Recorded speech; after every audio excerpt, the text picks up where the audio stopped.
Hello friend, আজকে দেশি সরপুঁটি মাছ সর্ষা পোস্ত দিয়ে রান্না করা হবে। তোমাদেরকে দেখানো হবে, তোমরা দেখো কিভাবে রান্না হয়। প্রথমে মাছগুলো সুন্দর করে ভেজে নেওয়া হয়েছে। প্রত্যেকটা মাছের পেটে প্রচুর ডিম আছে, এই যে দেখো। এখন সমস্ত কিছু কেটে নেওয়া হয়েছে। এখন প্রথমে মেথি ফোড়ন দেওয়া হলো, তারপরে একটু জিরে ফোড়ন দেওয়া হলো। তোমরা দেখো কিভাবে রান্না হচ্ছে। এবার পেঁয়াজ ছেড়ে দেওয়া হলো। পেঁয়াজগুলো সুন্দর করে কুচি কুচি করে কেটে নেওয়া হয়েছে। এখন সাথে টমেটো কুচি দিয়ে ভালো করে নেড়ে চেড়ে একটু ভেজে নিতে হবে, সুন্দর করে ভেজে নিতে হবে। পেঁয়াজগুলো যেন কাঁচা কাঁচা গন্ধ না করে, গন্ধটা যেন চলে যায়। তারপরে লাল করে ভেজে নিতে হবে।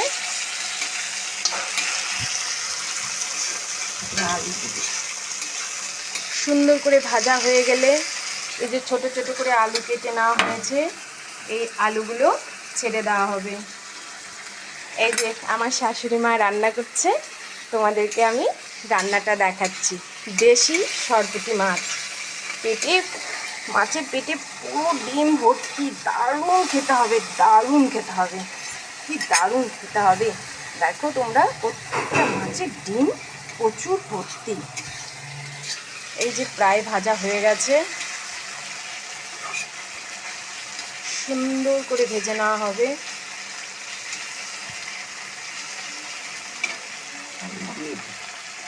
এখন আলুগুলো ছেড়ে দেওয়া হলো, সাথে আলুগুলো ভেজে নেওয়া হবে।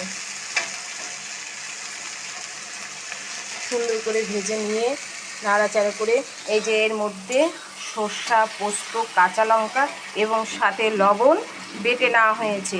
তারপরে জিরের গুঁড়ো, ধনের গুঁড়ো, হলুদ, সামান্য সর্ষের তেল দিয়ে মেখে রাখা হয়েছে, মিশিয়ে রাখা হয়েছে। এই যে তোমরা এইভাবে করে বাড়িতে খানিকক্ষণ 10 মিনিটের মতো গুলিয়ে রাখবে। প্রায় সবজিটা ভাজা হয়ে গেছে। এর মধ্যে এক এক করে কাঁচা লঙ্কা দেওয়া হবে। কাঁচা লঙ্কা ফুটে উঠে দিতে হবে, সুন্দর করে ভেজে নিচ্ছে।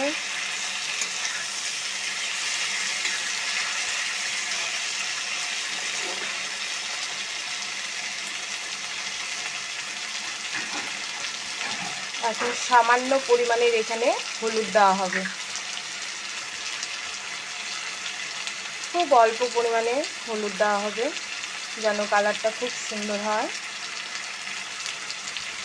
এইভাবে করে সর্ষা পোস্ত দেশি সরপুঁটি মাছের তোমরা বাড়িতে রান্না করে খাবে। সামান্য পরিমাণে লবণ দেওয়া হয়েছে। সুন্দর করে আবার নেড়ে চেড়ে লাল করে ভেজে নেওয়া হবে।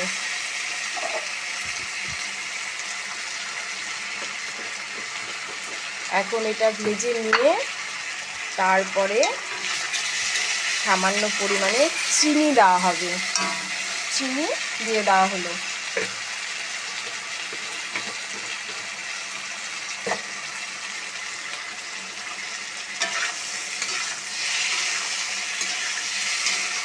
প্রায় লাল হয়ে ভাজা হয়ে গেছে, সুন্দর হয়েছে ভাজা।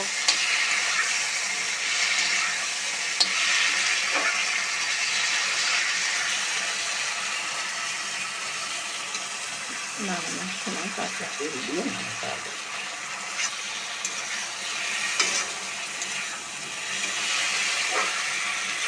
তোমরা এইভাবে করে বন্ধুরা বাড়িতে রান্না করে খাবে এবং খেয়ে কমেন্ট করে জানাবে কেমন হয়েছে। দারুণ খেতে স্বাদ হয়, তোমরা একটু খেয়ে দেখো। আর আজকে আমরা তো জমিয়ে সরপুঁটি, দেশি সরপুঁটি মাছ দিয়ে দুপুরবেলায় খাবো। এই যে মাছের পেটে প্রচুর ডিম।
এখন এই যে সর্ষা পোস্ত বাটাটা মিশিয়ে রাখা হয়েছিল সকল মশলা দিয়ে, এখন সেটা ঢেলে দেওয়া হলো।